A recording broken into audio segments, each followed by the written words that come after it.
La vida de San Antonio de Padua. Primeros años. Sabemos que nuestro santo nació en Lisboa, por lo que los portugueses prefieren llamarlo San Antonio de Lisboa y no de Padua. Sus padres eran muy jóvenes y pertenecían a una familia distinguida. Su padre, según algunas fuentes, pertenecía al ejército del rey Alfonso y se llamaba Alfonso Martín o Martins. Su madre era María Tabeira. Le pusieron por nombre Fernando Martins Tabeira, pero no se sabe con seguridad el día de su nacimiento, aunque algunos hablan del 15 de agosto. Tampoco se sabe a ciencia cierta en qué año nació. Algunos dicen que fue el año 1290, pero la mayoría de los autores prefieren anotar el año 1295, ya que varias informaciones indican que, al morir en 1231, tenía 36 años. Tuvo con seguridad una hermana llamada María. De ella se dice en el Martirologio de San Vicente de la Biblioteca Nacional de Oporto: murió María Martins, hermana de San Antonio, el 18 de febrero de 1279.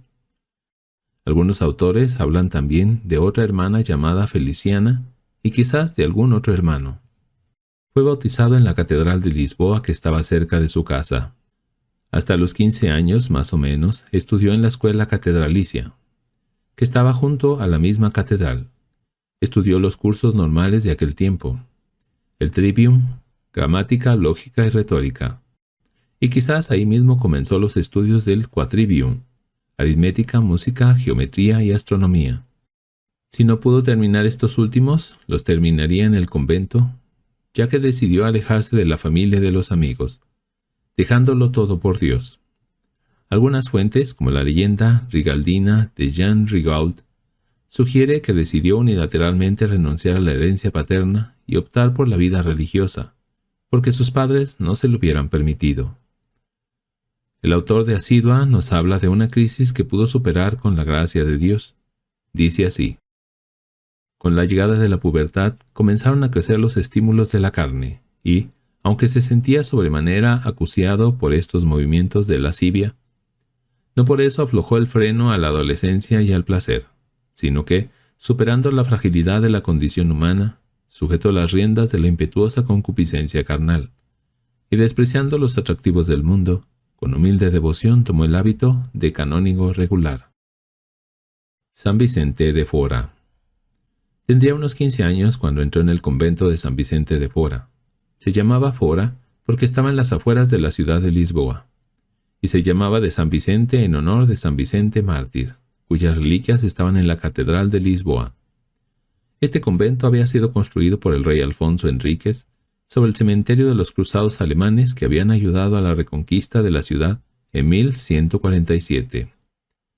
Estaba habitado por canónigos regulares de San Agustín, quienes se dedicaban intensamente al estudio y tenían una buena biblioteca. En el convento albergaban peregrinos de paso, atendían a los pobres, hacían labor pastoral y también llevaban una intensa vida de oración, cantando parte del oficio divino. Según refiere la Asidua, el libro de mayor garantía histórica, el autor se informó sobre su vida en Portugal por medio del obispo Soeiro II Viegas, cuarto obispo de Lisboa. Nos dice: unos 2 años permaneció aquí, en San Vicente de Fora, durante los cuales tuvo que soportar las frecuentes visitas de amigos, tan importunas a las almas recogidas. Para evitar de raíz la causa de tales perturbaciones, decidió abandonar el solar natal, de modo que, defendido por la barrera de la distancia, pudiese servir más libremente al Señor. Obtenida con dificultad, no sin ruegos, la licencia del superior, se trasladó con fervor de espíritu al monasterio de Santa Cruz, en Coimbra. Convento de Santa Cruz.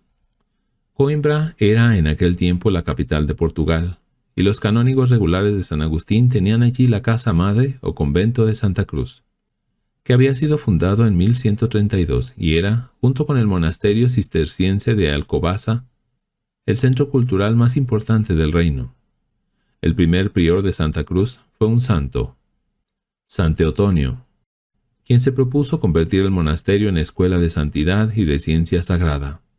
Lo dotó de una magnífica biblioteca gracias a la munificencia de su amigo el rey Alfonso Enríquez.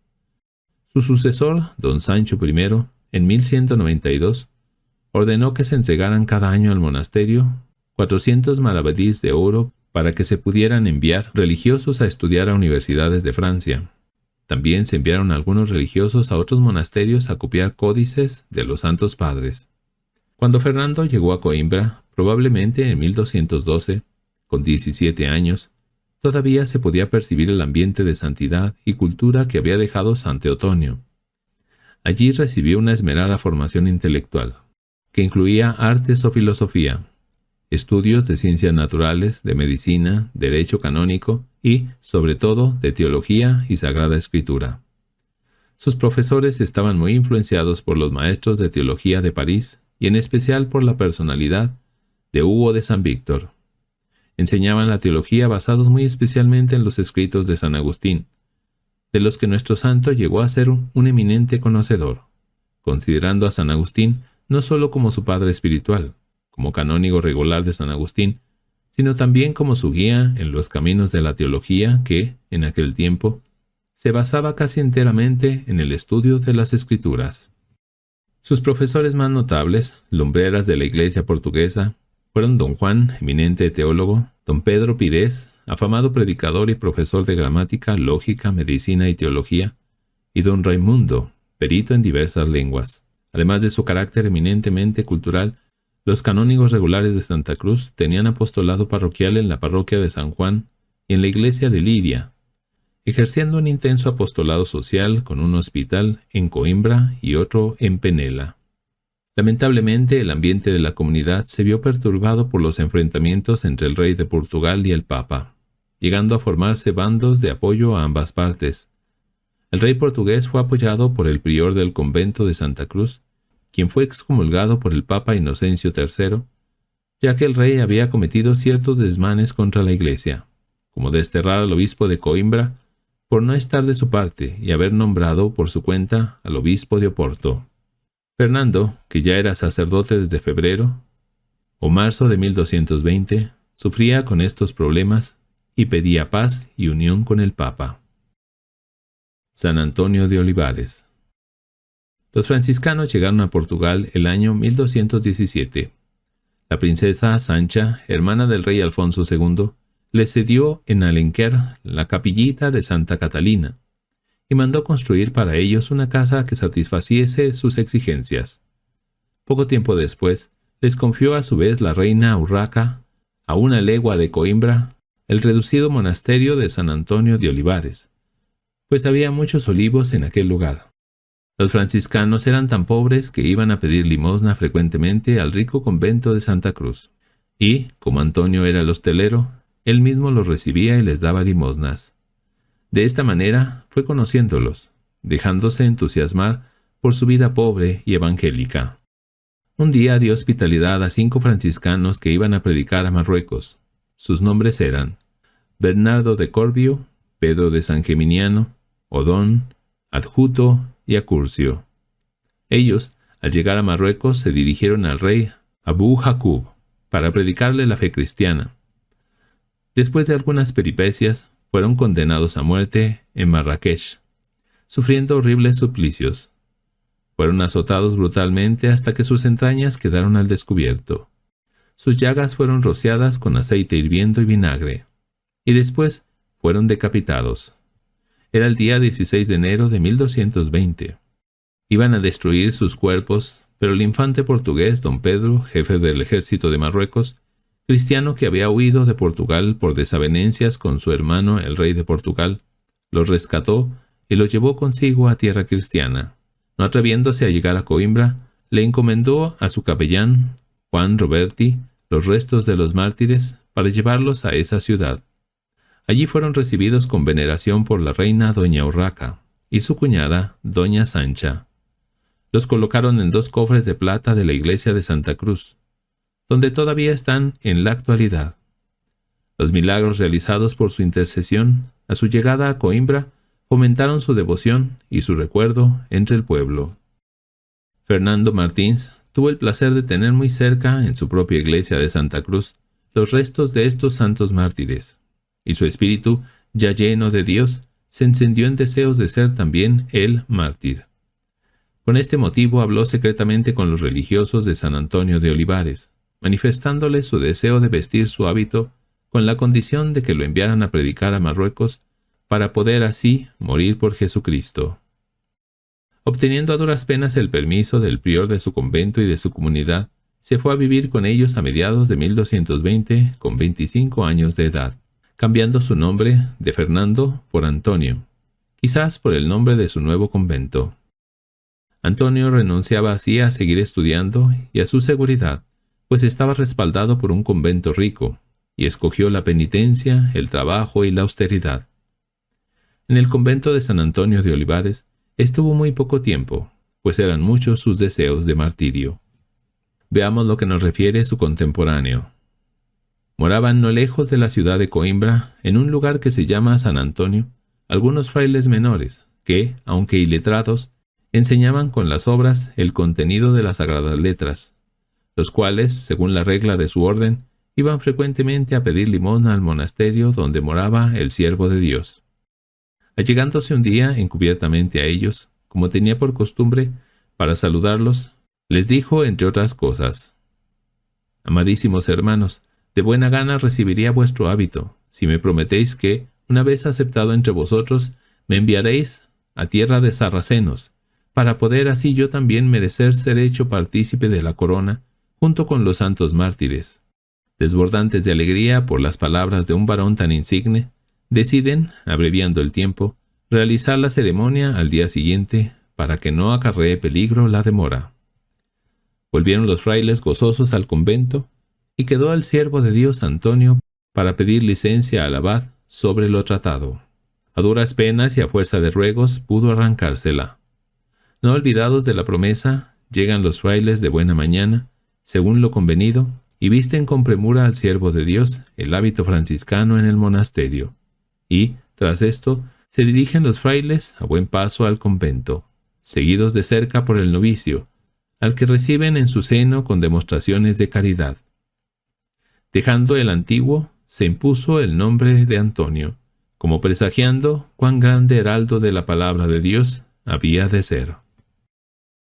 En Marruecos. La sed de martirio que le ardía en el corazón no le permitía reposo alguno, por lo que, concedida que le fue la licencia según lo prometido, se apresuró a ir a tierra de sarracenos. Pero el Altísimo lo hirió con el azote de la enfermedad durante todo el invierno. Viendo pues que no podía llevar su propósito a buen término, se vio obligado a regresar al solar nativo, para recuperar al menos la salud del cuerpo. En el verano de 1220, o principios del otoño, Antonio, acompañado de otro religioso, como era norma de la orden franciscana, había llegado a Marruecos. Cayó gravemente enfermo y durante todo el invierno no pudo levantarse. En cuanto mejoró un poco, pensó que no era la voluntad de Dios seguir en Marruecos y tomó un barco para volverse a Portugal.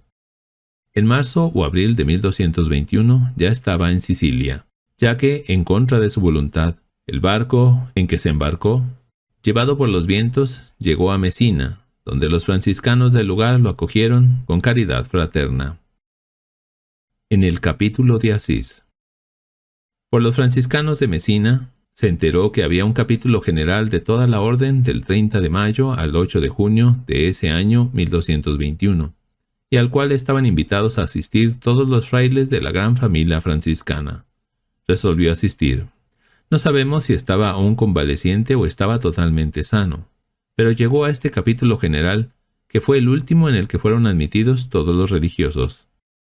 En el capítulo de 1219, cuando él no era todavía franciscano, habían asistido 5.000 franciscanos. En este de 1221, celebrado en el bosque vecino a la iglesia de Santa María de la Porciúncula de Asís, hubo 3.000. Otros muchísimos religiosos estaban ya esparcidos por distintos países y les era muy difícil asistir.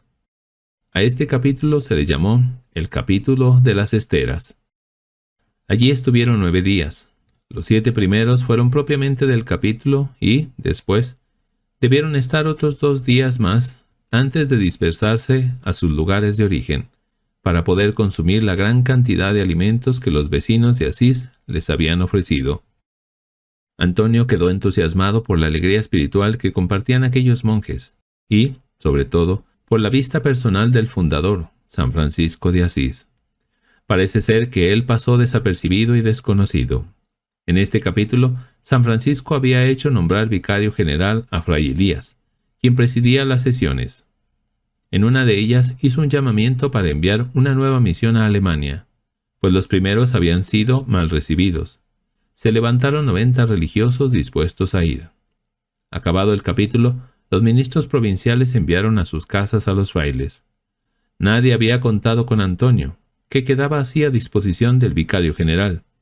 Pero, al fin, se decidió a hablar con el provincial de la Romaña, Fray Gracián, y le suplicó que lo aceptara consigo y que le permitiera vivir en una ermita en Monte Paolo, cerca de Forlì. En Monte Paolo. En este lugar había una ermita situada en la cima más alta de una montaña. Un fraile había arreglado una gruta para que le sirviera de celda y poder dedicarse más tranquilamente a la oración y a la penitencia. Antonio consiguió que se la cediese. En Monte Paolo, cada día, tras haber cumplido la obligación de la oración matutina comunitaria, se retiraba a la dicha celda, llevando consigo un mendrugo de pan y una jarra de agua. Así pasaba el día en soledad, obligando a la carne a servir al espíritu. Pero más de una vez, cuando, al toque de la campana, se disponía a reunirse con sus hermanos, extenuado por las vigilias y debilitado por la abstinencia, dio con paso vacilante con su cuerpo en tierra. Si no hubiera sido por el auxilio de sus hermanos, según el testimonio de uno que lo presenció, en modo alguno le hubiera sido posible regresar. Allí permaneció unos 15 meses. En Forlì. El 24 de septiembre de 1222, muchos frailes acudieron a Forlì con motivo de las ordenaciones sagradas. Antonio asistió, no para ordenarse como dicen algunos, pues ya era sacerdote. El día de las ordenaciones, antes de ir a la catedral, había que darles una exhortación a los ordenados, según era costumbre. Resultó que ninguno de los sacerdotes presentes, ni siquiera de los dominicos que habían acudido, se había preparado, y rehusaron hacer una improvisación. En esa situación, el superior franciscano se dirigió a Antonio para que les dijera unas palabras de edificación espiritual. Y Antonio, que todavía no había descubierto sus profundos conocimientos bíblicos y teológicos, dejó a todos asombrados por su gran cultura bíblica y teológica, así como su profunda espiritualidad. Veamos cómo lo dice su contemporáneo. Algunos frailes le habían creído más experto en lavar vajilla que en exponer los misterios de la Sagrada Escritura. Pero, cuando aquella pluma del Espíritu Santo, su lengua, quiero decir, se puso a discurrir ponderadamente sobre muchos temas con claridad de exposición y brevedad de palabras, todos los frailes, estupefactos y atentos, quedaron colgados de las palabras del orador. No mucho tiempo después, informado el ministro provincial de cuanto había acaecido, fue obligado Antonio a interrumpir la paz del silencio y a salir al público, con la imposición del oficio de la predicación, y su boca, largamente cerrada, se abre para anunciar la gloria de Dios. Apoyado en la autoridad de quien lo enviaba, puso tanto entusiasmo en el desempeño de su misión de evangelizar que llegó a merecer el nombre de evangelista por su ingente actividad. Lo mismo visitaba villas que castillos, las aldeas que los campos. A todos esparcía la semilla de la vida con tantísima abundancia como fervor. Predicador y taumaturgo. En octubre de 1222, comienza Antonio su misión de predicador impuesta por su superior. Consagra todo su tiempo a evangelizar por pueblos y ciudades. Lo mismo predica a sus hermanos de hábito en sus conventos que a grupos de estudiantes o en reuniones monásticas de distintas órdenes. En los pueblos trata de poner paz entre los bandos en discordia y afianzar la fe de los católicos contra los disidentes herejes que abundaban en ciertos lugares. A ellos trataba de convencerlos teniendo debates públicos y apoyando su predicación con insignes milagros. Entre los herejes, los más peligrosos eran los cátaros. Estos decían que los espíritus eran creados directamente por Dios, mientras que el mundo y todo lo material había sido creado por el diablo. Cristo, según ellos, no había podido ser hombre ni nacer de la Virgen María, pues eso hubiera significado nacer pecador, ya que la carne era creada por el demonio. Los creyentes, para salvarse, debían ser puros. Cátaro significa puro. Y debían vivir pobremente y renunciar al mundo y a las relaciones sexuales, que eran malas. Para ellos era preferible fornicar que tener relaciones con la misma esposa. Aparte, invitaban al suicidio individual, dejándose morir de hambre o asfixiándose, después de haber recibido de los jefes de la secta lo que ellos llamaban consolamentum o dispensa de todos sus pecados para ir directamente al cielo. Según ellos, no valía la pena vivir en esta tierra pecadora, obra del diablo, y ridiculizaban a los ricos y a los eclesiásticos que vivían con muchas comodidades. Había también otros herejes como los albigenses y valdenses, que eran fuertes en algunos lugares del sur de Francia y en algunas ciudades de Italia. Por sus triunfos llamaron a Antonio Malleus Haereticorum, que significa martillo de los herejes. Entre los herejes había uno que era famoso, se llamaba Bononillo, y llevaba en la secta de los cátaros más de 30 años. Con él disputó en Rímini. Veamos su conversión tal como lo describe la leyenda rigaldina de Jean Rigaud, quien habla de un caballo, mientras otros autores dicen que se trató de un mulo. Dice Jean Rigaud así: se resistía un hereje a las exhortaciones de San Antonio, negándose a admitir la presencia real de Jesucristo en el sacramento, porque no creía que se efectuase cambio alguno en las especies eucarísticas. El piadoso fraile menor, compadeciéndose de su incredulidad y deseoso de ganar su alma, le dijo cierto día: si el caballo que frecuentemente montáis adorase al verdadero cuerpo de Cristo bajo la especie de pan, ¿creeríais entonces en la verdad del sacramento del Señor?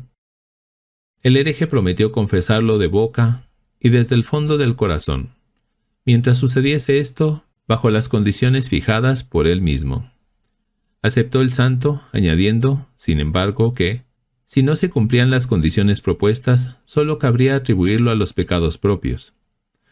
Durante 2 días privó el hereje a su caballo de todo alimento, y al tercero, sacado el animal en público, le ofrecieron cebada, mientras al otro lado se hallaba el bienaventurado Antonio llevando devotamente en un cáliz el cuerpo de Cristo.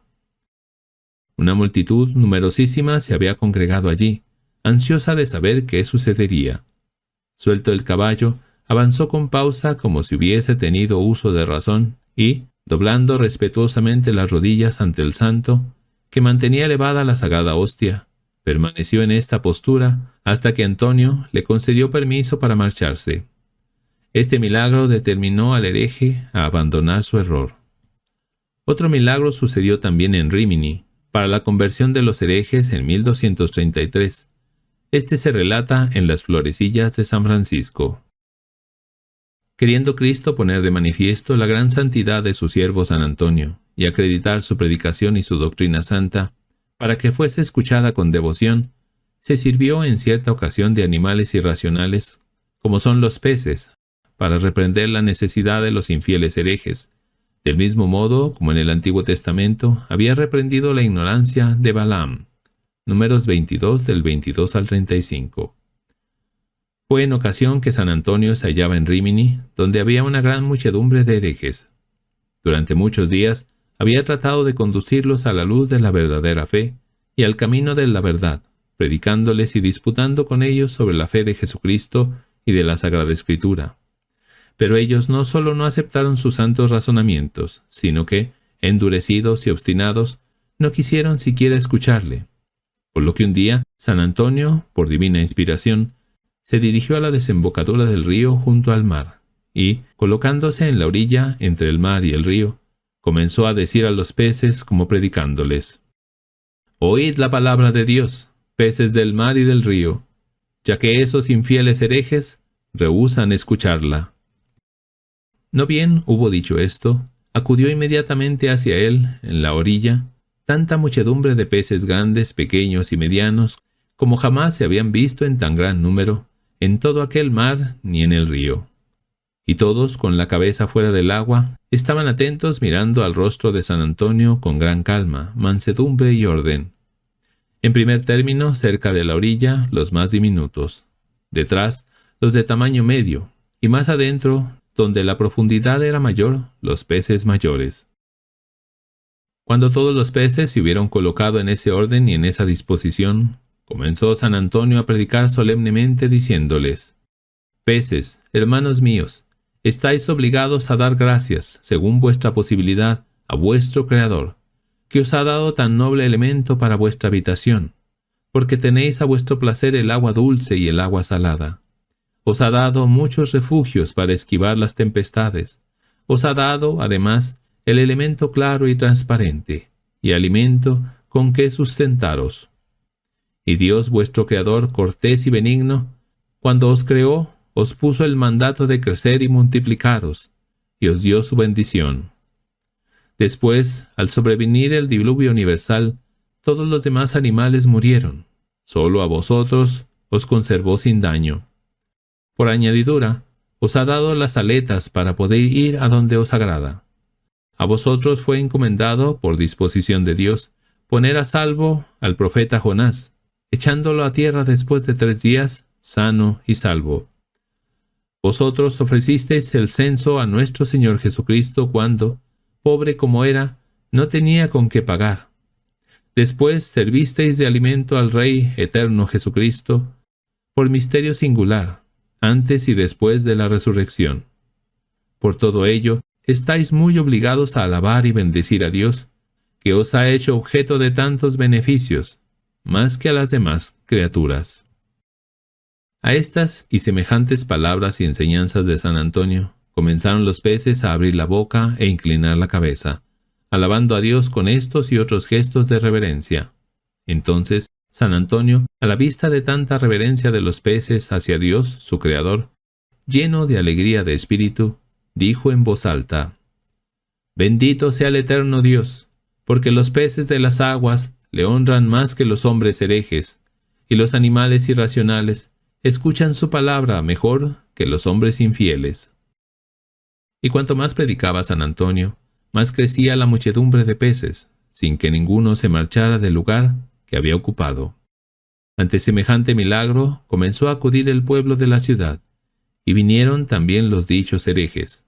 Viendo estos un milagro tan maravilloso y manifiesto, cayeron de rodillas a los pies de San Antonio con el corazón compungido, dispuestos a escuchar la predicación.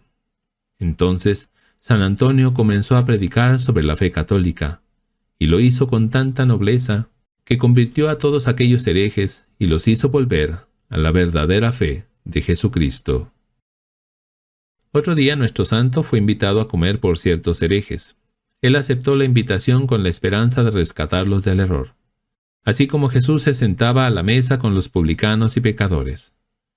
Aquellos herejes, a quienes confundía con sus sermones y debates públicos, le pusieron una trampa, le pusieron una comida envenenada, pero el Espíritu Santo se lo reveló al instante.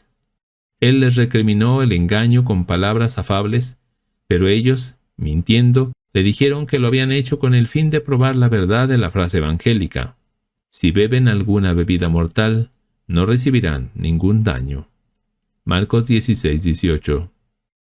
Así trataron de convencerlo para que comiera, asegurándole que, si no sufría daño, creerían en el Evangelio, mientras que, si rehusaba, considerarían falsas esas palabras evangélicas.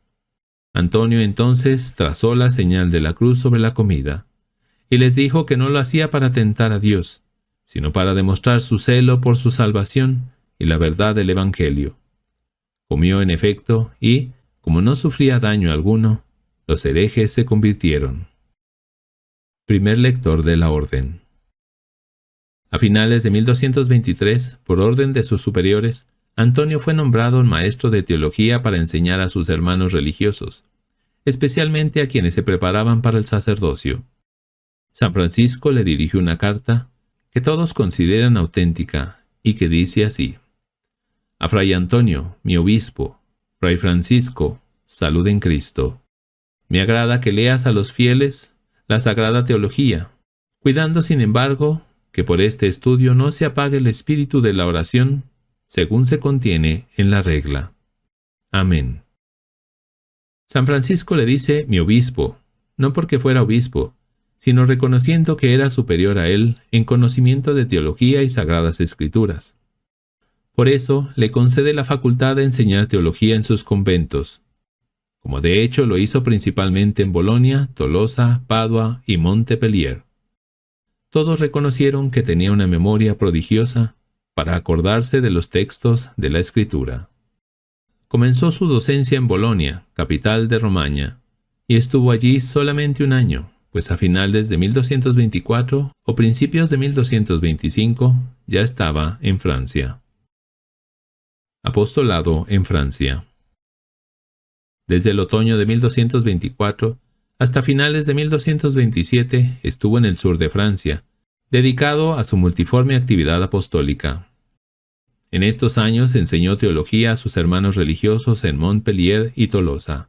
En una ocasión, mientras predicaba a los padres capitulares del capítulo provincial de Arles, a finales de 1224 o principios de 1225, se apareció San Francisco, cuando todavía vivía. Esto lo refiere Tomás de Celano en la Vida Primera de San Francisco, redactada entre 1228 y 1229, de modo que es algo recibido de primera mano y que nadie pone en duda. Dice Tomás de Celano: había entre los hermanos capitulares uno, sacerdote, ilustre por su fama y más por su vida, llamado Monaldo, cuya virtud estaba fundada en la humildad, alimentada por frecuente oración y defendida por el escudo de la paciencia. También estaba presente en aquel capítulo el hermano Antonio, a quien el Señor abrió la inteligencia para que entendiese las Escrituras y hablara de Jesús en todo el mundo, palabras más dulces que la miel y el panal. Predicando él a los hermanos con todo fervor y devoción sobre las palabras Jesús Nazareno, Rey de los Judíos, el mencionado Monaldo miró hacia la puerta de la casa en la que estaban reunidos y vio con los ojos del cuerpo al bienaventurado Francisco, elevado en el aire con las manos extendidas en forma de cruz, y bendiciendo a los hermanos. Parecían todos llenos de la consolación del Espíritu Santo, y, por el gozo de salvación que experimentaron, creyeron muy digno de fe cuanto oyeron sobre la visión y presencia del gloriosísimo Padre Francisco. Antonio, en 1226, fue nombrado custodio de los frailes, cargo intermedio entre ministro provincial y guardián o prior de una casa. Fue custodio de la región de Limoges, en Francia, durante 3 años. En estos años hizo muchos milagros para confirmar la fe de los católicos y convertir a los herejes. Evangelizando en una población cuyo nombre omiten los biógrafos, le ofreció hospitalidad a un ciudadano, dándole un cuarto aparte para que más tranquilamente pudiera entregarse a la oración, al estudio y a la contemplación. Mientras Antonio oraba, el hombre multiplicaba sus idas y venidas por la casa. Impulsado por la curiosidad, miró varias veces al cuarto en que Antonio se había retirado y vio, a través de una ventana, un niño hermoso y amable, al cual tenía nuestro santo en sus brazos, besándole muchas veces y contemplando su rostro. El buen hombre, estupefacto, se preguntaba de dónde había salido aquel niño, que tan hermoso y encantador se le aparecía.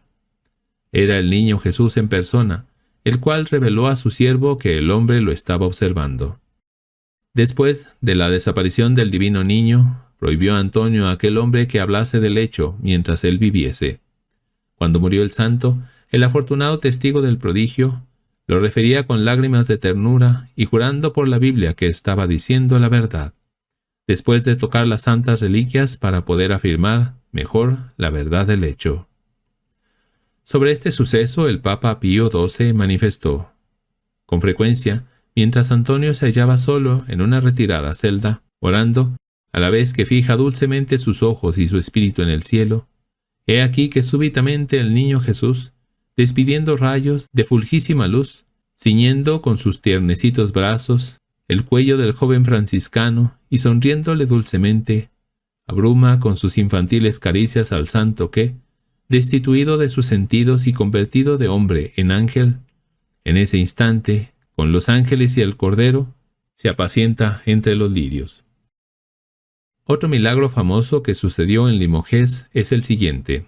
Era hacia medianoche del Jueves Santo, en la iglesia de Saint-Pierre de Queiroz. Terminados los maitines, empezó Antonio a anunciar la palabra de Dios a la gente reunida en torno suyo. Ahora bien, en aquel mismo momento los frailes menores cantaban en su convento el oficio de la mañana, en el cual nuestro santo, por razón de su cargo de custodio, tenía que recitar una lección.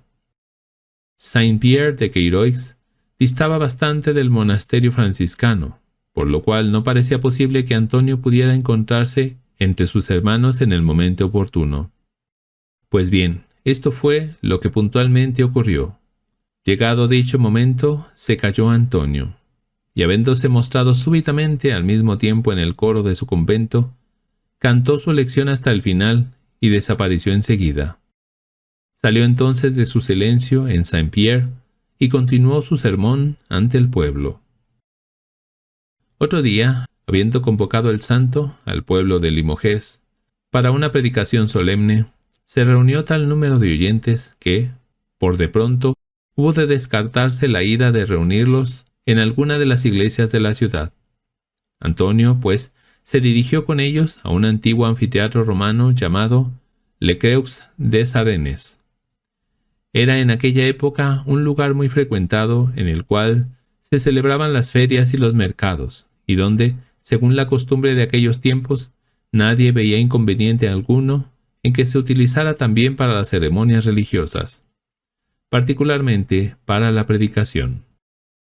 En lo mejor del sermón, cuando el auditorio se hallaba pendiente de los labios del orador, amenazó una tormenta, retumbó el trueno y comenzaron a caer algunas gotas. La muchedumbre se asustó y quiso huir, pero el santo los tranquilizó con bondad diciéndoles: «No temáis, no os marchéis, continuad oyendo la palabra de Dios. Espero en aquel en quien jamás se confía en vano, que no os alcanzará la lluvia». Rindiéndose a esta exhortación, permanecieron allí los asistentes tanto tiempo como quiso el predicador evangelizarlos, sin que absolutamente los molestase la lluvia. Al retirarse, notaron con vivísima sorpresa que la tierra estaba empapada en agua por todas partes, mientras había permanecido seca la del Creux des Arenes. Al referir este prodigio, añade Jean Rigaud: «Cuando entré en la orden de los frailes menores, había aún muchos frailes que habían asistido al sermón, y recordaban el tema desarrollado en este discurso. Hay que creerlos, puesto que no hacen más que testiguar lo que vieron sus ojos y oyeron sus oídos». Puesto que acabamos de hablar de la predicación del santo, vamos a narrar otro hecho acaecido en Saint-Genyon, no lejos de Limoges. Como en el prodigio de que acabamos de hablar, la gente era demasiado numerosa para que pudiera caber en una iglesia, en vista de lo cual Antonio se vio forzado a trasladarse con sus oyentes a una plaza pública.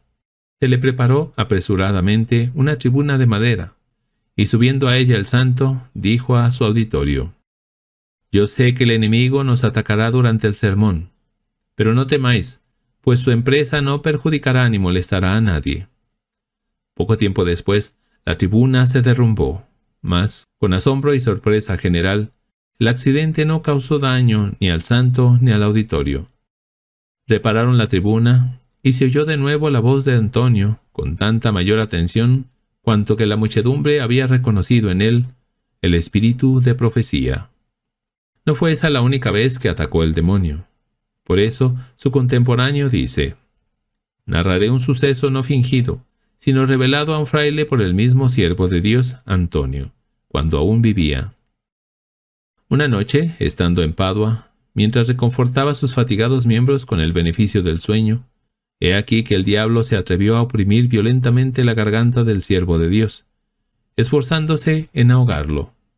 Pero él, invocando el nombre de la Virgen gloriosa, hizo sobre su frente la señal de la cruz salvífica y, ahuyentado el enemigo del género humano, se sintió al momento aliviado, y cuando abrió los ojos, con el deseo de ver al fugitivo, brillaba toda la celda donde yacía, iluminada de luz celestial». Apostolado en Italia. Hacia fines de 1227 regresó Antonio a Italia, atravesando a pie la región francesa de Provenza. Algunos dicen que fue a Italia con motivo de asistir al capítulo general, por ser custodio de Limoges, en Francia. El capítulo comenzaba el 30 de mayo de 1227. Era el primer capítulo general después de la muerte de San Francisco, que había muerto en 1226. Fue elegido ministro general el padre Giovanni Parenti, que había sido provincial de España, cuando Antonio ingresó en la orden. Antonio fue elegido ministro provincial del norte de Italia. Como ministro provincial debía visitar los conventos de su provincia y animar y corregir a sus súbditos. Por este motivo, estuvo varias veces en Milán, que en ese tiempo era un foco muy activo de herejes, y donde se establecieron los franciscanos en 1227. Es seguro que en 1228 estuvo en Vercelli, y se alojó en el monasterio de San Andrés de Vercelli, de los canónigos regulares de San Agustín, donde era prior Tomás Gallo, con quien tuvo una fructuosa amistad. Tomás Gallo escribió de Antonio: Fray Antonio, por la pureza de su alma, abrazado por el ardor de su mente, tan fervorosamente anheló, y tan abundantemente se sació y saturó de la mística teología que excede la capacidad de la mente humana. Bien pudo decirse de él lo que se escribe de San Juan Bautista: era una lámpara que ardía y alumbraba. Juan 5:35. Pues ardía interiormente por el amor y alumbraba exteriormente con el ejemplo. Ese mismo año de 1228, Fray Elías, que había sido vicario general de la orden después de la muerte de San Francisco hasta 1227, recibió la orden del Papa de levantar en Asís una basílica en honor de San Francisco para albergar dignamente sus restos. Fray Elías puso todo su empeño en la tarea. San Antonio hizo varios viajes por distintas ciudades en misión pacificadora, ya que la región véneta, marca de Treviso, estaba atormentada por crueles enfrentamientos entre facciones rivales de la nobleza. En sus predicaciones no trataba de conquistar el favor de los poderosos, ni se predicaba a sí mismo con palabras majestuosas y rimbombantes de grandilocuentes discursos, sino con palabras sencillas para que todos las entendieran. Palabras salidas de su corazón enamorado de Dios e inflamado por las Santas Escrituras. Así procuraba llevar a los oyentes a la paz, a detestar los vicios y a la conversión. En Padua.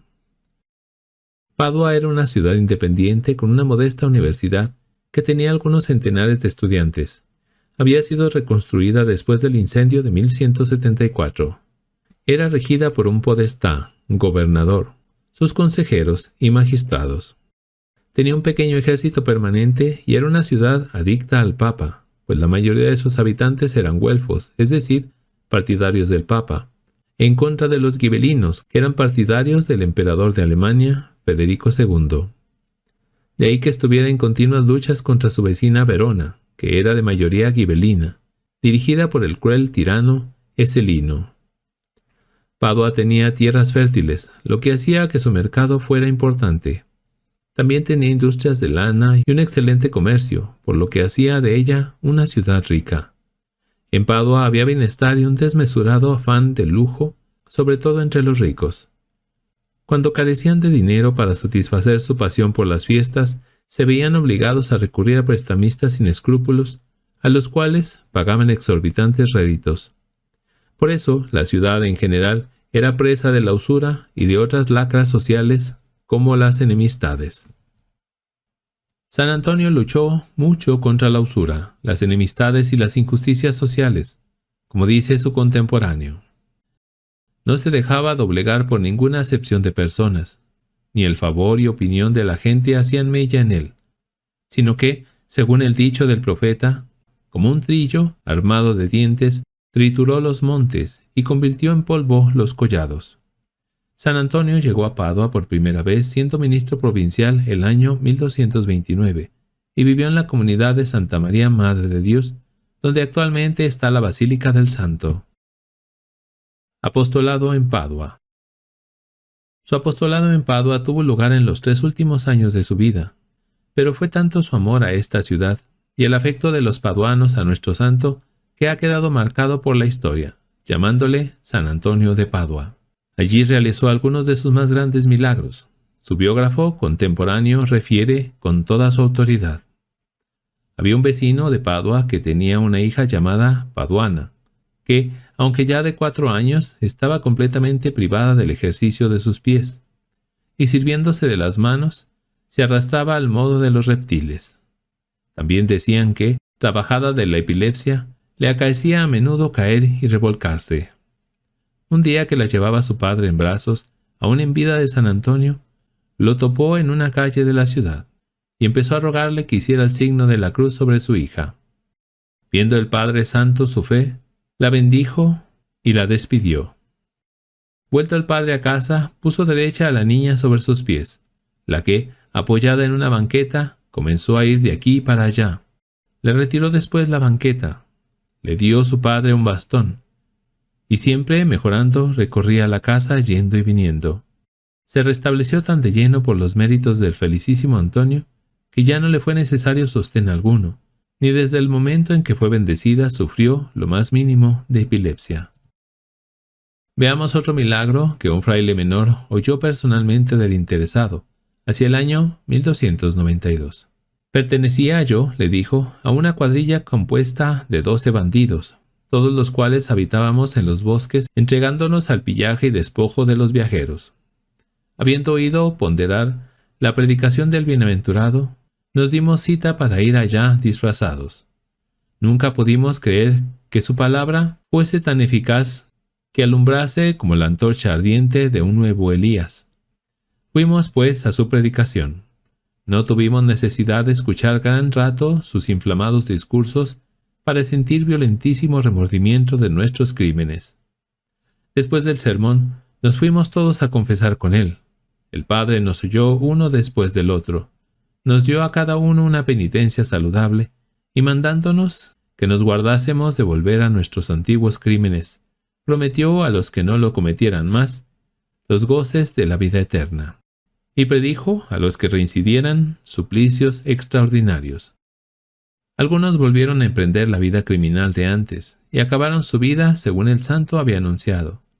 Los que se abstuvieron murieron en la paz del Señor. En cuanto a mí, el bienaventurado me impuso por penitencia visitar 12 veces la tumba de los apóstoles, y ahora acabo mi 12ª peregrinación. He aquí lo que el viejo refirió, con lágrimas, durante su camino con el fraile menor. Se alegraba de ver cumplida la promesa del santo y, después de una vida miserable, poder gozar de la beatitud eterna. Uno de los milagros más famosos de San Antonio, que inspiró a varios pintores y escultores a dejarlo impreso para la posteridad, es la del pie cortado. Sucedió que un hombre de Padua, llamado Leonardo, se acusó de haber pegado una patada a su madre con tal violencia que la hizo caer en tierra. El siervo de Dios le reprendió severamente y dijo: «El pie que golpea a su padre o a su madre debería ser cortado de inmediato». Aquel hombre no entendió bien el sentido y, llevado del remordimiento por la culpa cometida y angustiado por las palabras del santo, se fue a su casa y se cortó el pie. La noticia de este castigo tan cruel se difundió como un relámpago por toda la ciudad y llegó a oídos de la madre de Leonardo, quien, volviendo a su casa, vio a su hijo mutilado. Y sabiendo el motivo, se dirigió al convento de los hermanos franciscanos, culpando a Fray Antonio de ser el instigador de aquel suicidio de su hijo. El santo trató de calmarla y de explicarle las cosas. Fue con ella a su casa y, después de haber hecho una fervorosa oración, uniendo la pierna con el pie cortado y haciendo a la vez la señal de la cruz, con la mano varias veces, el pie quedó perfectamente adherido a la pierna, de modo que el hombre se puso en pie, sano y alegre, saltando y alabando a Dios. Veamos otro milagro. Cuando nuestro santo habitaba en Padua, su padre aún vivía en Portugal. En una ocasión, 2 nobles portugueses se hicieron la guerra a muerte. Uno de ellos mató al hijo de su enemigo. Para tapar su crimen, no encontró mejor solución que la de enterrar a su víctima por la noche en el jardín de la casa de los padres de nuestro santo.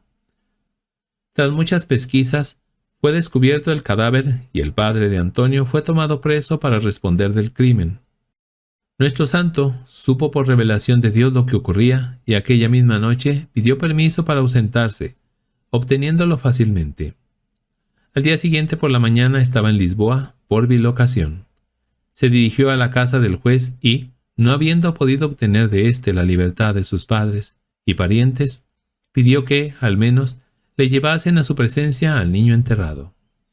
Lo resucitó y ordenó que dijera si las personas a quienes se acusaban eran o no inocentes. Reveló el niño la verdad y los padres de Antonio fueron liberados de la cárcel. Nuestro santo permaneció con ellos todo aquel día, y al día siguiente fue llevado a Padua por ministerio de los ángeles. Predicando ante el Papa. Para mayo de 1230, la basílica en honor de San Francisco, que Fray Elías había construido en Asís en los 2 últimos años, por orden del Papa Gregorio IX, estaba lista. Se decidió hacer el traslado de los restos de San Francisco para el 30 de mayo, fecha en que se iba a celebrar el capítulo general.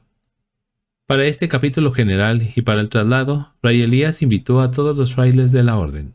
Como solo debían asistir al capítulo los ministros provinciales y custodios, el ministro general Fray Giovanni Parenti revocó la orden de invitación.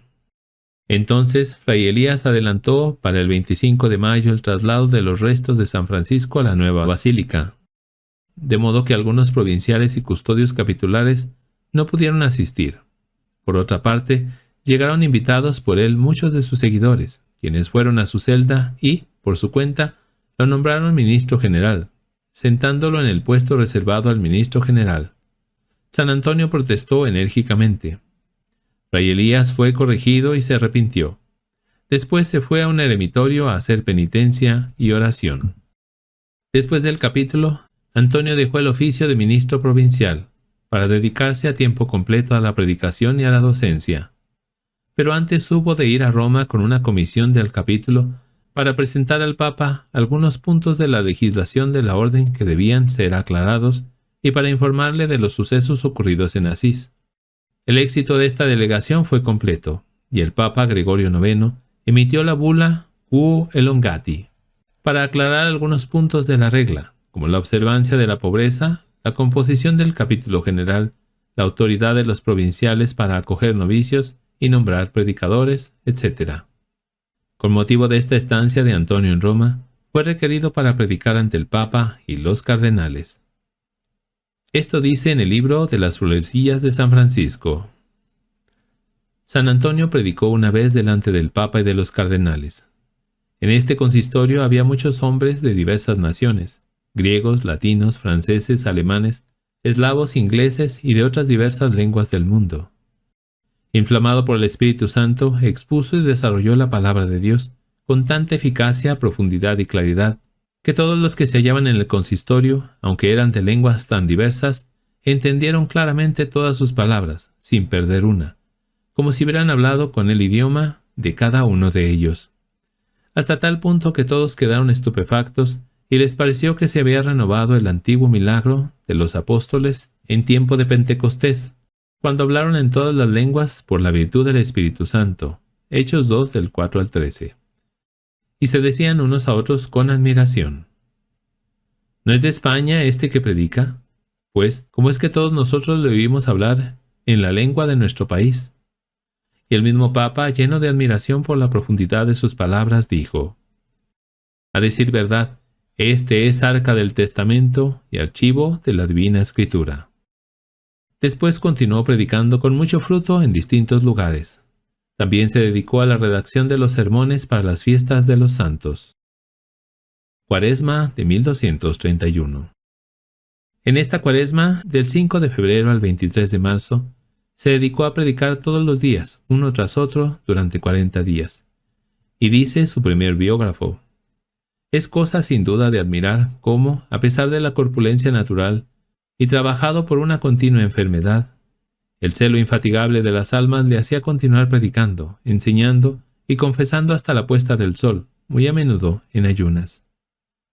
De las ciudades, castillos y pueblos de los alrededores venían a Padua muchedumbres casi innumerables de ambos sexos, todos sedientos de escuchar con suma devoción la palabra de vida, haciendo descansar con firme esperanza la propia salvación en sus enseñanzas. Porfiaban en adelantarse unos a otros, levantándose a medianoche, y, con antorchas encendidas, se apresuraban diligentemente a ir al lugar donde predicaría. vieras allí acudir caballeros y nobles matronas en las tinieblas de la noche, y quienes no pequeña parte del día indolentemente pasaban cobijados y relajados en los mullidos lechos, no tenían inconveniente, como dicen, en velar para poder verlo. Acudían los viejos, corrían los jóvenes, hombres y mujeres, de toda edad y condición, y todos, de puesta toda suerte de ornamentos, vestían, me atrevería a decir, hábitos propios de religiosos. Incluso el venerable obispo de Padua, junto con su clero, siguió devotamente la predicación del siervo de Dios Antonio, y haciéndose modelo de su grey, invitaba a escucharlo con el ejemplo de su humildad. Con tanta avidez atendían todos y cada uno a las cosas que decía, que a pesar de asistir a menudo a la predicación, como cuentan, 30.000 personas, no se escuchaba ningún grito ni murmullo de entre tanta muchedumbre, sino que, en ininterrumpido silencio, todos, como una sola persona, pendían de su palabra. Aun los comerciantes, con toda suerte de tiendas para la venta de mercancías, no exponían éstas a los clientes, sino hasta acabada la predicación, por el gran deseo que tenían de escucharlo. Las mujeres, con ardiente devoción, se proveían de tijeras y le cortaban trozos de su túnica, como si fuese una reliquia. Y se consideraba afortunado el que podía tocar aunque solo fuera el borde de su túnica, y no habría podido defenderse del ímpetu de las turbas, si no lo hubiera rodeado un buen número de recios jóvenes, o mirara solícito por dónde huir, o esperara hasta que, finalmente, se hubieran retirado las muchedumbres. Reducía la concordia fraterna a los enemistados, restituía la libertad a los encarcelados, hacía devolver lo robado con usura o violencia, y esto de tal modo que, a las casas y fincas hipotecadas, se imponía precio ante él, y, por su consejo, se restituía a los expoliados lo que había sido sustraído, ya fuera por una, ya fuera por otra causa. Rescataba a las meretrices de su infamante trato, y mantenía alejados de poner la mano sobre lo ajeno a ladrones famosos por sus delitos. Y así, transcurridos felizmente los 40 días de la Cuaresma, fue grande la cosecha de mies, agradable a los ojos de Dios, que con su celo recolectó. Creo que no se puede pasar por alto, como inducía a confesar los pecados a una multitud tan grande de hombres y mujeres, que no daban abasto a confesarlos ni los frailes ni los otros sacerdotes, que en no pequeño número lo acompañaban. Uno de aquellos días, según algunos, el lunes santo 17 de marzo, fue a entrevistarse con el podestá de la ciudad y con su consejo, para pedirles que cambiaran los estatutos comunales, según los cuales el deudor que no pagaba debía estar encarcelado hasta que sus familiares pagaran por él. Esto para algunos pobres significaba cadena perpetua, lo que era una tremenda injusticia. Ante su solicitud fue aprobada la revocatoria de ese estatuto. En Campo Sampiero. En mayo, terminada la agotadora actividad de la Cuaresma y Semana Santa, se retiró al eremitorio de Campo Sampiero, cerca de Padua.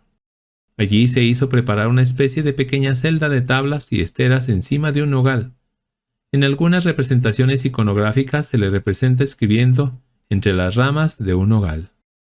Veamos lo que escribe su contemporáneo. No lejos de la morada de los frailes, poseía un noble, llamado Tiso, un espeso bosque donde, entre otros árboles silvestres, había crecido también un enorme nogal, de cuyo tronco se alzaban 6 ramas que formaban con su ramaje una especie de corona. Habiendo contemplado el hombre de Dios un día su admirable belleza, decidió al punto, por inspiración del Espíritu Santo, hacerse una celda sobre el nogal, sobre todo porque el lugar era oportuno para la soledad y ofrecía una quietud propicia a la contemplación. Habiendo sabido el noble caballero su deseo por medio de los frailes, tras sujetar estacas en forma de cuadrado y transversales a las ramas, preparó una celda de esteras con sus propias manos. También hizo celdas semejantes a sus 2 compañeros. Preparó con mayor cuidado la superior, destinada al santo. Las otras 2 las dispuso a gusto de los frailes, aunque no con tanto esmero. Llevaba el siervo de Dios Antonio una vida angelical en esta celda, y, como abeja diligente, se entregaba a la santa contemplación. Esta fue su última morada entre los mortales. Cierto día, llamado por la campana a la hora de la comida, habiendo descendido de la celda que se había hecho construir sobre el nogal, se sentó a la mesa con los otros frailes, como de costumbre. Se posó allí la mano del Señor sobre él y, repentinamente, comenzaron a abandonarlo todas las fuerzas corporales, aumentando poco a poco su debilidad. Le ayudaron los frailes a levantarse de la mesa y, no pudiendo sustentar su extenuado cuerpo, se dejó caer sobre una pobre yacija. Sintiendo el siervo de Dios que el fin de su cuerpo se acercaba, llamando a uno de sus hermanos y compañeros llamado Rogelio, le dijo: «Si bien te parece, hermano, me gustaría ir a Padua para evitar molestias a estos hermanos».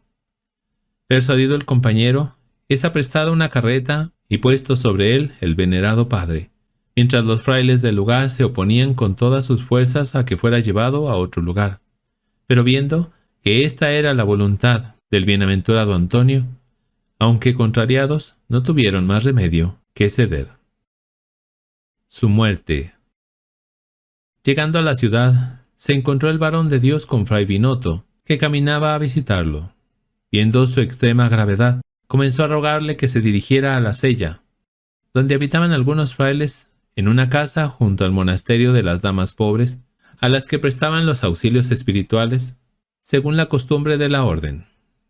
Añadía al dicho padre que se originaría gran tumulto y no pequeña confusión en el convento de los frailes, especialmente porque, como estaban situados dentro de la ciudad, se verían expuestos a una importuna afluencia de seglares. Tras oír esto, accedió el siervo de Dios Antonio a su petición y, correspondiendo a su deseo, se apartó a dicho lugar. Ya establecido entre los frailes de la cella, se agravó la violencia de su mal, y daba muestras de no pequeña ansiedad. Tras un corto descanso, hecha la confesión y recibida la absolución, empezó a cantar el himno de la gloriosa Virgen que comienza así: «Oh gloriosa Domina, oh gloriosa Señora». Apenas terminó, levantó los ojos al cielo, y con estática mirada se quedó mirando al frente un buen rato. Como el fraile que lo sostenía le preguntara qué era lo que veía, respondió: «Veo a mi Señor». Viendo los frailes presentes que se aproximaba su feliz tránsito, decidieron administrarle el sacramento de la unción. Cuando vino un fraile, como se acostumbra, con los santos óleos, dijo al verlo el bienaventurado Antonio: «Hermano, no es necesario que me unjas, puesto que tengo la unción dentro de mí. No obstante, bien está, y mucho me place». Teniendo las manos extendidas y juntas las palmas, cantó completos con los frailes los salmos penitenciales. Aún resistió casi media hora aquella ánima santísima y, libre de la cárcel de la carne, fue a sumergirse en el abismo de la claridad. El aspecto de su cuerpo era en todo como el de quien duerme. La viva blancura que sus manos adquirieron aventajaba en belleza al color que antes tenían, y las otras partes de su cuerpo se mostraban flexibles a voluntad de quien las tocaba. El mismo día de la muerte del beato Antonio, estaba lejos en su habitación el famosísimo especialista en las Sagradas Escrituras, abad de Vercelli, Tomás Gallo. Mientras estaba solo, a la misma hora de su muerte, el siervo de Dios entró en su habitación. Después de saludarlo, el santo le dijo: «Señor abad, he dejado mi asnillo, cuerpo, en Padua, y me dirijo con rapidez a la patria». Como el abad sufría del mal de gota, el santo, tocándolo delicadamente en la parte enferma, lo sanó al instante y desapareció. Creyendo el abad que se iba a la patria, es decir, a su tierra de la península ibérica, salió de la habitación para retenerlo. No encontrándolo, preguntó a sus servidores, y le respondieron no haberlo visto. Entonces el abad entendió que el santo había ido a la patria celestial, y, tomando nota, pudo asegurarse que el santo había muerto en el mismo momento en que se le había aparecido. Tumultos en los funerales. Mientras que los frailes trataban de ocultar con todo empeño la noticia de su muerte a los extraños y con extremada cautela a los amigos y conocidos, para no verse invadidos por las multitudes, he aquí que tropeles de niños iban gritando por las calles: «Ha muerto el Padre Santo, ha muerto el Santo Antonio». Al oír esto, corren las gentes aglomeradamente a la cella y rodean la morada de los frailes como un enjambre de abejas. Antes que todos acude en un vuelo una gran multitud de habitantes de Capodiponte, con numerosos y robustos jóvenes, e inmediatamente disponen en torno al convento una defensa armada. Acuden religiosos, se precipita una multitud de ambos sexos, jóvenes y doncellas, ancianos y niños, el grande y el sencillo, el libre y el siervo. Todos a una voz y con idéntica amargura de corazón se ponen a lamentarse, manifestando el sincero afecto de su alma con abundantes lágrimas y gemidos. Los frailes del convento de la Santa Madre de Dios, del centro de Padua, queriendo llevarse el cuerpo del santo, vinieron al convento de la Sella. Sabidas las intenciones de los frailes, los moradores de Capodiponte les hicieron frente como un solo hombre, y, para que en ningún modo pudiera realizarse lo que pretendían, hacen custodiar el lugar con numerosos grupos de gente armada. Al anochecer, tras despedir a las gentes, cerraron los frailes las puertas de la casa, y, para no verse apremiados ante un eventual asalto de las turbas, reforzaron los cierres con trancas y barrotes. Pero a medianoche, estando aún de guardia los vigilantes, una impetuosa masa de gente, ardiendo del deseo de ver el cuerpo, irrumpió con ímpetu en la casa donde yacía el santo cuerpo, llevándose por delante, sin ningún miramiento, puertas y refuerzos.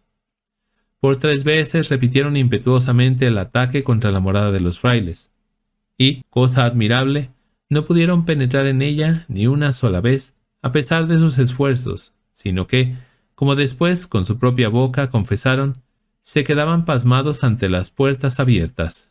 Y aunque toda la casa estaba llena de luz, no veían la entrada y daban vueltas en torno, deslumbrados por el resplandor. Llegada la mañana, llegaron multitudes de fieles de la ciudad, de las aldeas y de los castillos, para contemplar el cuerpo del bienaventurado Antonio, y sin ningún género de duda, se tenía por afortunado el que, aún una sola vez, de algún modo podía tocarlo. Los que a causa de la muchedumbre no podían acercarse, arrojaban sin concierto cinturones y ceñidores, anillos y collares, llaves y otros diversos adornos. Y otros, suspendiendo estos mismos objetos de pértigas, los colgaban hasta ponerlos sobre él para recibirlos santificados por el contacto de su santísimo cuerpo. Llegado el 3er día y viendo el ministro provincial que solo le sería difícil hacer frente al empeño de tantas y tales personas, máxime en cosa que tocaba a la sensibilidad de una muchedumbre de personas, se dirigió al podestá. Los de Capodiponte se ordenaron para la lucha en caso de que quisieran llevarse el cuerpo del bienaventurado Antonio. No pudiendo tolerar el podestá de la ciudad, la sedición popular hizo pregonar que acudieran al palacio todos los ciudadanos y, reunido el consejo, hizo confinar en la parte meridional de la ciudad a aquellos ciudadanos que habían destruido el puente, y publicó un edicto, con el que prohibía que retornaran a sus casas durante aquel día, bajo la amenaza juramentada de confiscación de todos sus bienes. Tras esto, se reúnen en la Sella el obispo de la ciudad con todo el clero, y el podestá con un elevado número de ciudadanos, y, pasando por Capodiponte, transportan en orden procesional el cuerpo del bienaventurado Antonio a la iglesia de la Santa Madre de Dios, con extraordinaria exultación de todos, en medio de himnos, alabanzas y cánticos espirituales. Las autoridades y los principales de toda la ciudad ofrecen sus hombros para llevarlo, y se tienen por dichosos los que consiguen tocar apenas su féretro. Tanta fue la afluencia de las gentes que, por la aglomeración, no podían avanzar a la vez por medio de la ciudad. Y así, desviándose muchos por calles, callejuelas y barrios, en rápida carrera se adelantaban a la procesión. Todos llevaban encendidos en las manos cuantos cirios habían podido obtener, y tanta era la abundancia de luces que casi toda la ciudad parecía arder. Cuando llegó la procesión a la iglesia de la Santa Madre de Dios María, el obispo, tras celebrar el sacrificio de la misa, dio sepultura solemnemente al cuerpo del bienaventurado Antonio, y, una vez acabadas las piadosas exequias, se retiró a su morada entre el contento de todos. Era el día 17 de junio del año 1231. Proceso de canonización.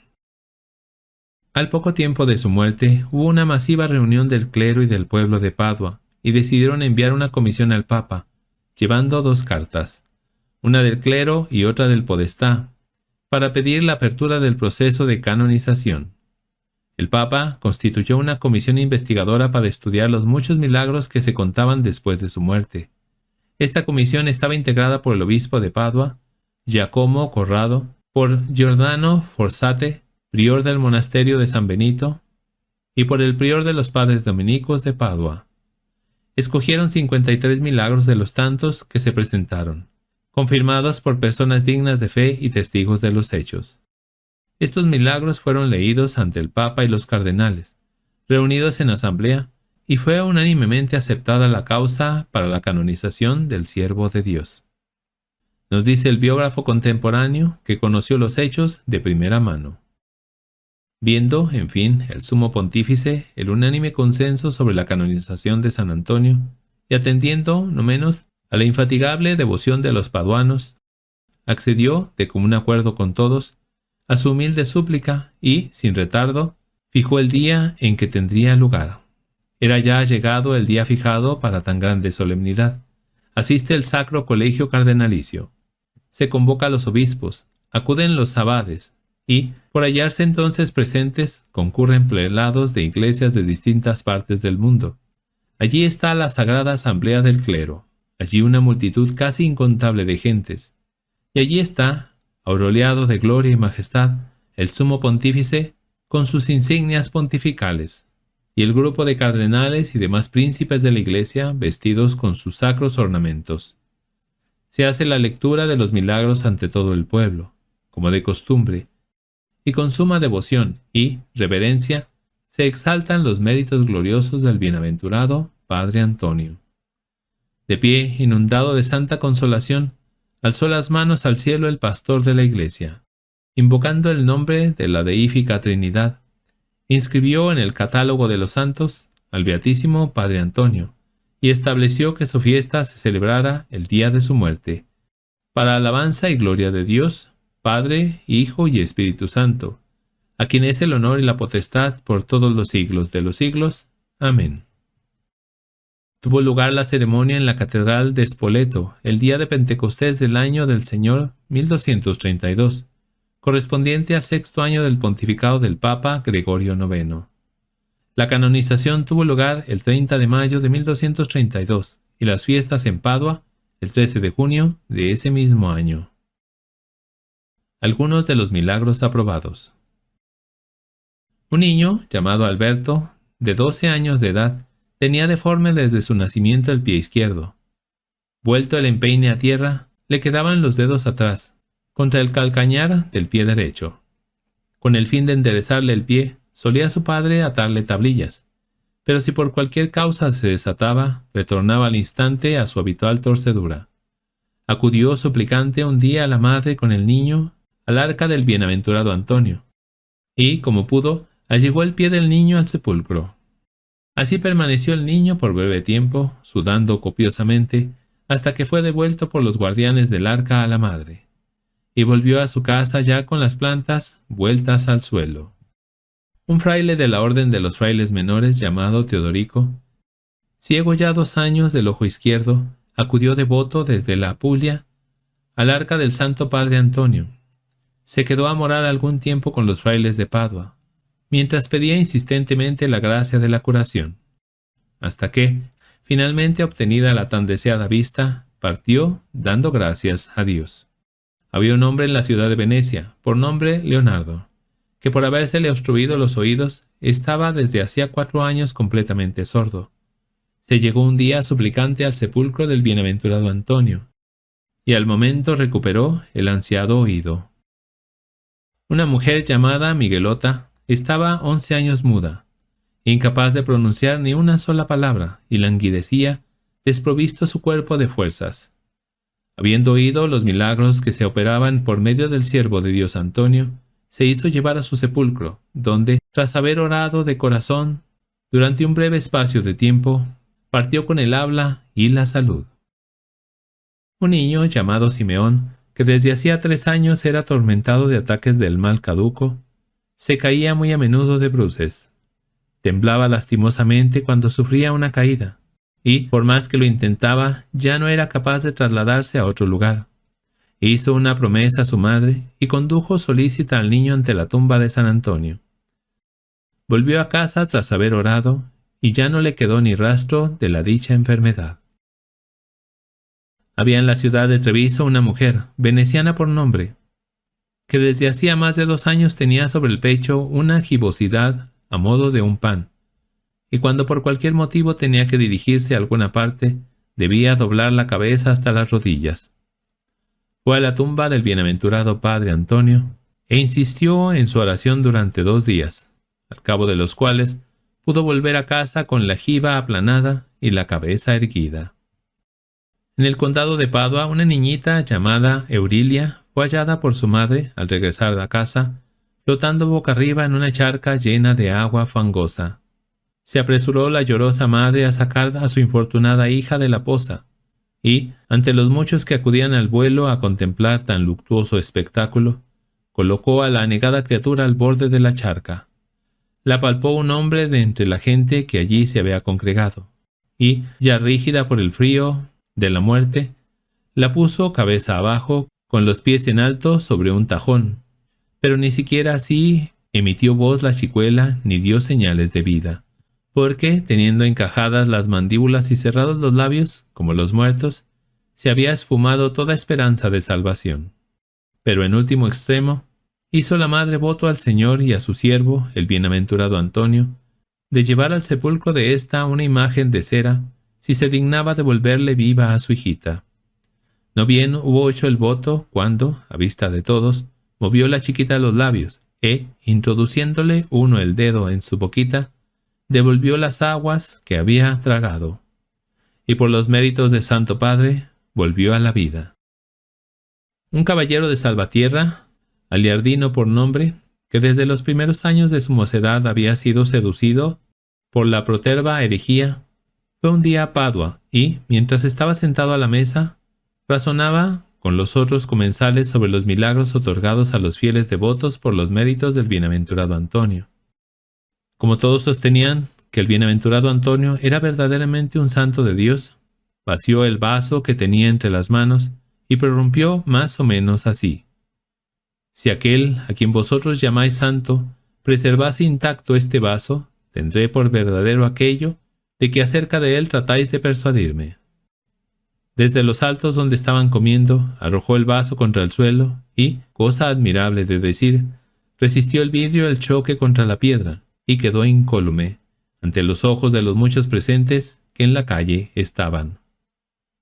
Arrastrado a penitencia a la vista del milagro, se precipitó solícito el hidalgo a recoger el vaso intacto y, llevándolo consigo, contó ordenadamente a los frailes cómo había sucedido todo. Y hecha la confesión, aceptó con unción la penitencia que por sus pecados se le impuso, se adhirió a Cristo con fidelidad y se convirtió en incansable predicador de sus maravillas. Otros muchos milagros se dignó obrar el Señor de la Majestad por medio de su siervo Antonio, los cuales no están escritos en este libro. Solamente estos hemos consignado, escogiendo poco de entre muchos, y de entre los más conocidos los certísimos, no sólo para de este modo dar ocasión, a los que así lo desearen, de añadir otros en su alabanza, sino también para evitar con el rechazo de lo inseguro que, mientras queremos ensalzar su santidad, hagamos caer a nuestra lengua en el vicio del engaño. Si por lo demás se hubieren de relatar uno a uno sus grandes prodigios y sus potentes maravillas, temo que, así como la superabundancia de ellos podría causar tedio al lector, no fuera también ocasión de incredulidad en las mentes de los flacos la desacostumbrada grandeza de los mismos. Conclusión. Después de haber leído la vida de San Antonio de Padua, deben quedarnos algunas enseñanzas claras. La fe y la ciencia no se contraponen. Él era un gran teólogo, conocedor de las Escrituras, de los santos padres, y, muy en especial, de San Agustín, a quien consideraba su guía y maestro. Pero a la vez era muy sencillo. Al entrar en la orden de menores franciscanos, pasándose de los canónigos regulares de San Agustín, ocultó sus estudios para que todos lo consideraran el último del convento. Por obediencia hubo de dedicarse a la enseñanza de la teología y a la predicación popular, y todo lo aceptó con humildad, aunque hubiera preferido estar en un eremitorio apartado, dedicado exclusivamente a la oración y a la penitencia.